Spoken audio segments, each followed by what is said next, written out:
Bonjour à tous, j'espère que vous allez excellemment bien et aujourd'hui on va parler de Formule 1 avec la présentation de la première manche de ce championnat du monde 2019 avec le Grand Prix d'Australie.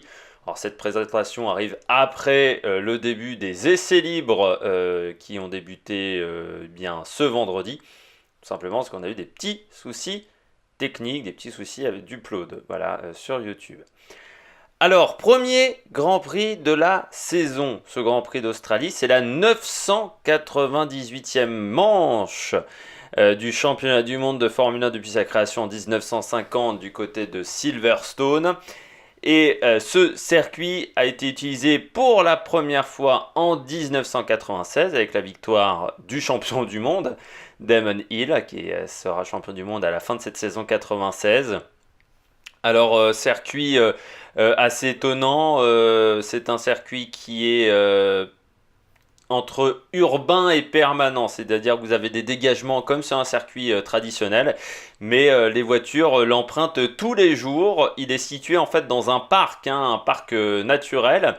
Il y a même un lac en fait en plein milieu du circuit d'Albert Park, donc le circuit est tracé autour du lac.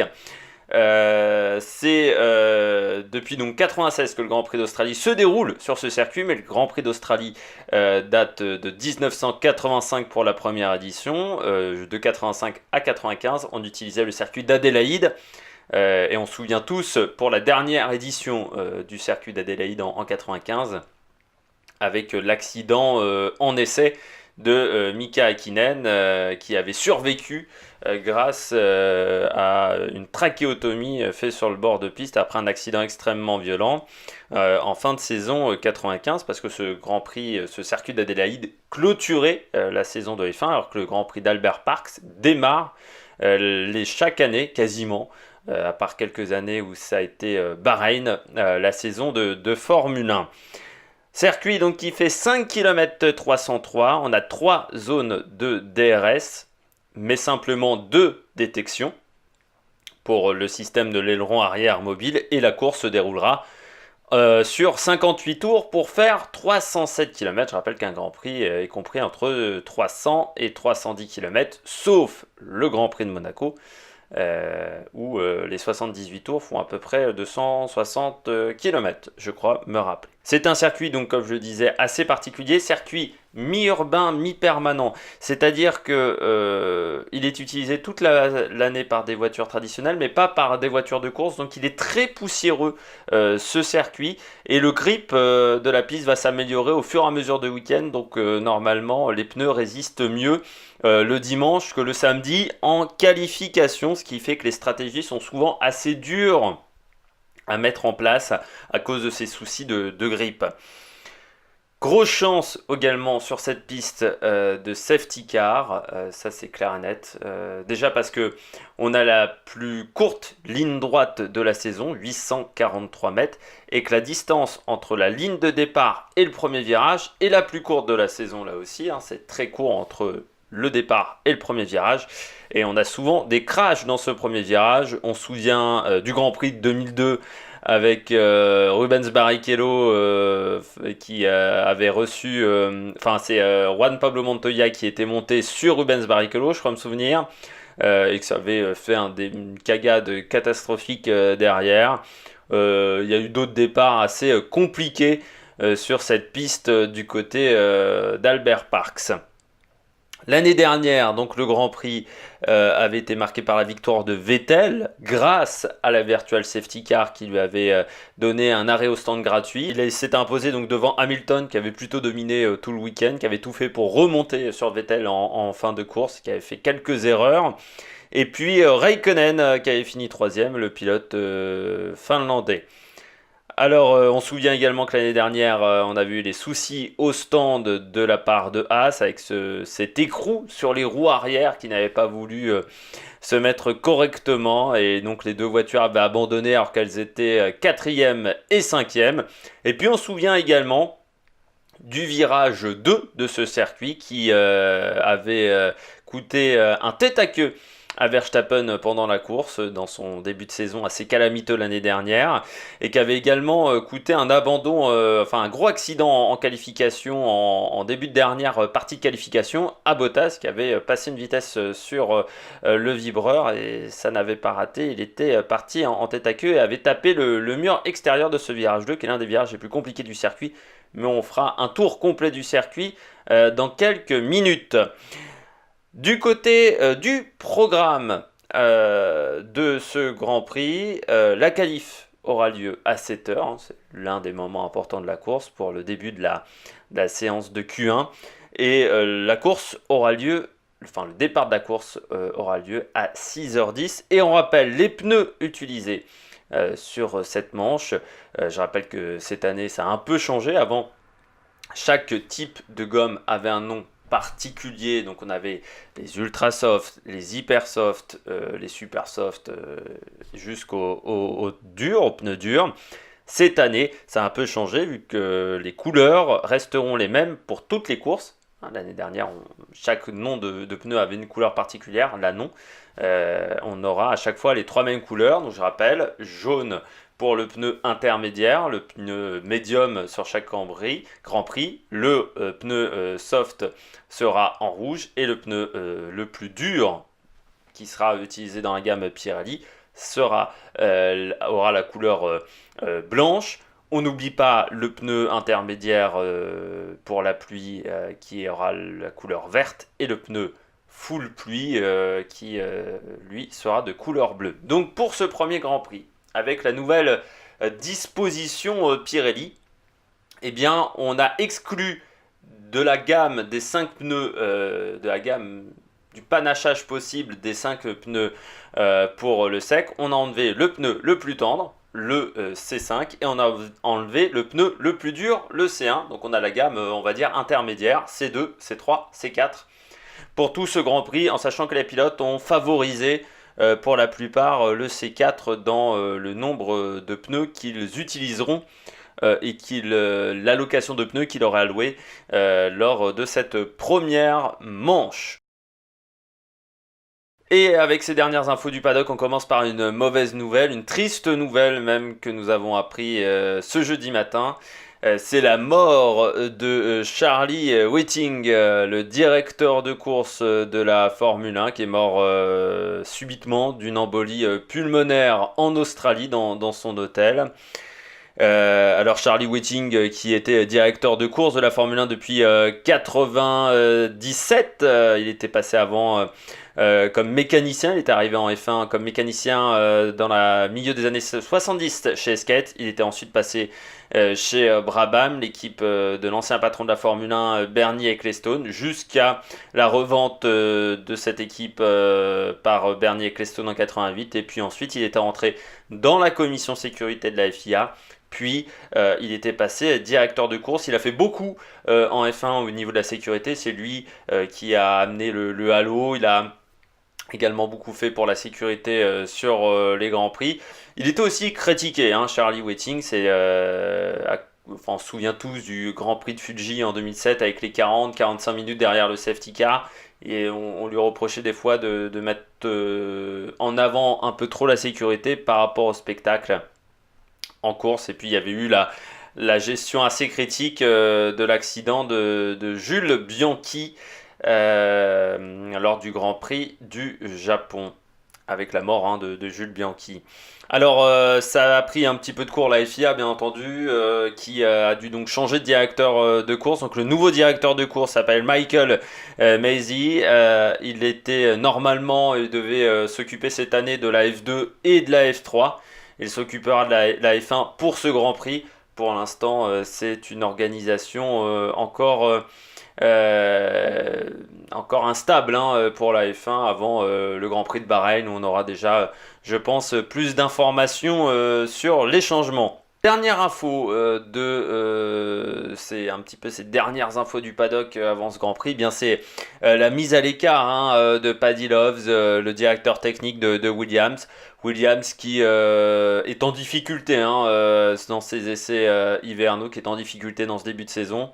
financièrement déjà avec le départ de Lance Stroll qui amenait beaucoup d'argent pour payer son baquet. Le départ également de Sirotkin qui avait un sponsor qui amenait de l'argent pour son baquet, c'était SMP. Et puis le départ du sponsor titre Martini, le vendeur d'alcool, qui était le sponsor principal de l'équipe depuis 2014. Alors certes, ils ont retrouvé un nouveau sponsor, Rocket.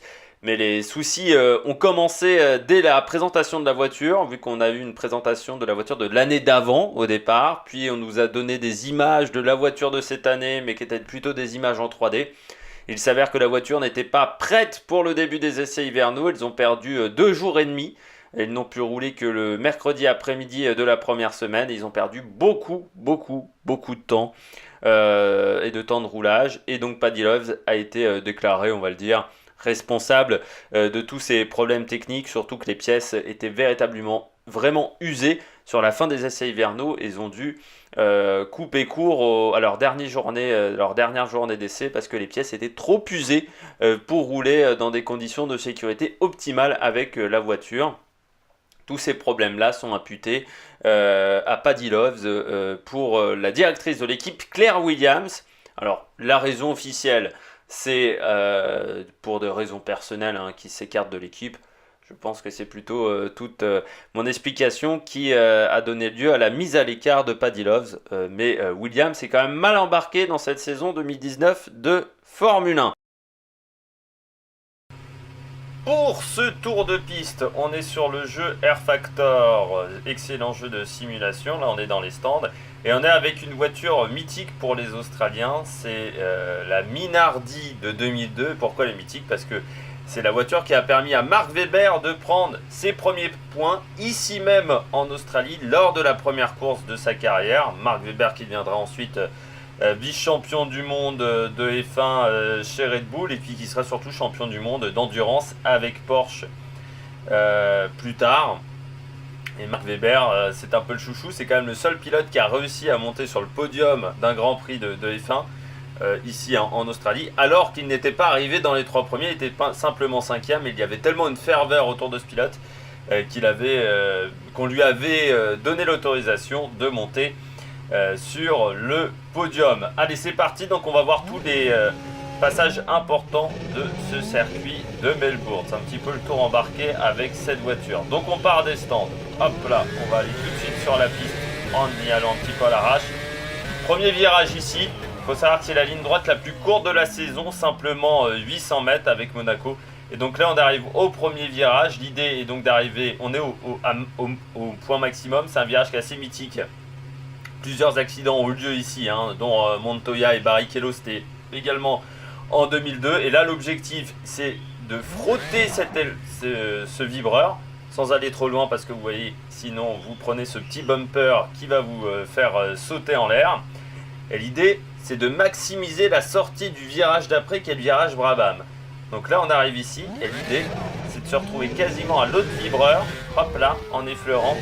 Là on continue, et l'idée c'est d'encore être à l'extérieur du virage ici. On arrive dans une zone de DRS à fond et on va arriver à Whiteford, gros freinage. Et là ici c'est l'un des virages les plus lents du circuit en deuxième. L'idée là aussi maximiser la sortie, pour accéder au virage 4. Virage 4, là on est dans une sorte de stadium, c'est encore extrêmement long. Choper le vibreur extérieur sans choper cette ligne de bumper. Et on arrive au virage 6, un virage qui peut se passer à fond en qualification quand on a peu d'essence dans la voiture, mais en course il faut légèrement soulever l'accélérateur sans forcément appuyer sur les freins parce que ce virage là est très difficile. On effleure le vibreur ici pour aller rejoindre le vibreur extérieur sans aller trop loin et pour finir ce premier secteur, arriver dans cette chicane assez compliqué. Le freinage, on a rarement les roues droites. On prend ce virage là qui est pas simple, on ressort ici et on arrive dans le virage Loda, virage qui se passe à fond. Pas simple de trouver la meilleure trajectoire ici avant d'arriver dans cette chicane extrêmement dure. Là encore un virage lent et la sortie est rapide et nous emmène vers une longue ligne droite qui n'est pas vraiment droite comme vous le voyez. C'est une longue course qui va nous emmener vers la chicane 11-12 que vous voyez ici. chicane 11-12, pas simple au niveau du freinage. Faut pas trop freiner parce que c'est une chicane assez rapide. Et surtout la deuxième partie de cette chicane, comme vous le voyez, il faut aller le plus loin possible vers ce vibreur totalement à l'extérieur pour maximiser là encore la sortie du virage, la sortie de cette chicane pour avoir la meilleure vitesse possible en sortie. On enchaîne ensuite vers Hill, puis ce virage Ascari, c'est la dernière portion du circuit extrêmement lente. C'est un virage qui se prend en troisième. Hop, là on ressort ici à la limite du vibreur là encore. On reste à l'extérieur pour le virage Stewart ici. Où là encore il faut aller sur le vibreur mais pas trop loin, pas ce que je viens de faire. Avant l'épingle Prost, extrêmement lente. Pas simple d'avoir la bonne trajectoire et de surtout bien s'en sortir. Là voilà, c'est pas simple de faire une bonne sortie de virage avant la dernière courbe du circuit, le virage 16 qui je prends à fond. Et l'idée est de prendre l'extérieur pour faire le meilleur tour sur le circuit. On va refaire un tour en vitesse rapide là cette fois-ci.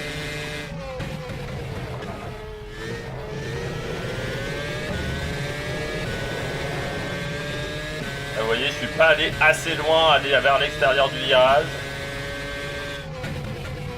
Whiteford, donc là on freine tôt. On n'a pas les pneus chauds, comme vous pouvez le voir. Avant ce virage là, là je suis sorti un peu loin. Ça me pénalise pour ce virage là. Là nous on relâche pour accéder voilà, au vibreur au loin. Là c'est la bonne trajectoire. Ici il ne faut pas bloquer les pneus. C'est compliqué. Le Loda hyper rapide. Avant ce gros freinage. 150 mètres. Et on ressort au large. Pour faire tout l'extérieur quasiment. Là c'est une zone de dépassement ici. Le 11-12. Ça a freiné un petit peu trop là encore. Et là on n'est pas passé assez proche de l'intérieur de la deuxième chicane. C'est qu'on s'est retrouvé emporté. Ascari. Virage assez lent hein, en deuxième, troisième. Un peu. Voilà, la limite du virage. Avant le virage Prost. Et ce dernier virage. Et voilà, c'est la fin du tour ici en Australie du côté de l'Albert Park. Mes pronostics pour ce Grand Prix, eh bien, je pense à une victoire de Vettel. Là, je me lance pas trop hein, pour cette première course. Peut-être avec un Charles Leclerc très performant. Je pense, moi, que Red Bull Honda sera en difficulté et je mettrai, pourquoi pas Renault, bien placé sur ce circuit. As également, qui avait trouvé quelque chose pour bien faire fonctionner sa voiture sur cette piste. Et puis, du côté des équipes qui devraient être en difficulté, on devrait retrouver Williams, qui, je pense, ne prendra pas les points. Et également, Racing Point, Force India, qui n'a pas été ultra performant lors des essais de pré-saison. Eh bien, j'espère que vous avez apprécié cette vidéo. En début de semaine, on fera le résumé et le bilan de cette première course de la saison en F1 avec des tops et flops, un peu comme on fait pour le tournoi des destinations, en plus court. On reviendra également sur la Moto Grand Prix, sur la première manche à Losail. Je pense que la vidéo sera publiée dans quelques jours. Il y aura des vidéos jeux vidéo également prévues. On parlera aussi de Lyon, de l'élimination de Lyon en Ligue des Champions. Ça va arriver assez vite. Est-ce que, avec une question, j'essaierai de répondre à cette question. Est-ce que Lyon peut, dans les années à venir, devenir un grand d'Europe? Et pourquoi pas concurrencer le PSG en France? Donc voilà, ça c'est le programme rapidement sur la chaîne. N'hésitez pas à réagir en commentaire, n'hésitez pas à vous abonner, à mettre un pouce bleu. Et donc on se retrouve très rapidement pour de la Formule 1, mais pas seulement sur l'Amérique Production. Ciao!